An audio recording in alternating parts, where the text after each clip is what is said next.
Aktor Rizky Bilar lagi-lagi terkena sindiran warganet setelah kembali muncul di media sosial dan memamerkan kehidupan pribadinya. Seperti baru-baru ini, ia terlihat bersama Lesti Kejora dan memamerkan villa barunya di Bali. Setelah adanya kasus KDRT, Rizky Bilar memang selalu jadi bulan-bulanan warganet. Ia dituding hanya numpang hidup ke istrinya, Lesti Kejora yang seorang pedangdut sukses.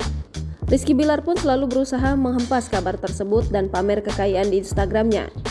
Ia memamerkan kekayaan yang dimiliki mulai dari slip rekening 6 miliar rupiah hingga mobil mewah yang tengah dalam perawatan.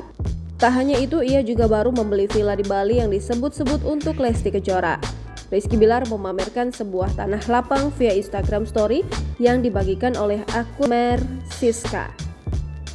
Pada video itu terlihat Rizky Bilar dan Lesti Kejora duduk di mobil bersama Baby L dan tengah bermain handphone. Akun tersebut mengatakan bahwa Rizky Bilar baru saja membeli villa tersebut untuk sang istri Lesti Kejora. Sedangkan Lesti Kejora saat ditanya bagaimana perasaannya setelah dibelikan villa justru menundukkan wajah. Namun ia mengaku senang mendapat hadiah tersebut.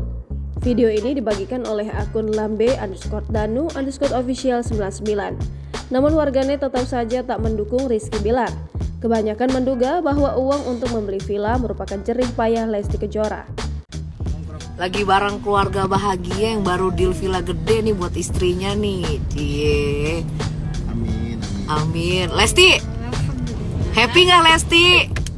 Seneng lah. Kelihatan rambutnya. Jangan lupa subscribe, share, komen, dan like ya.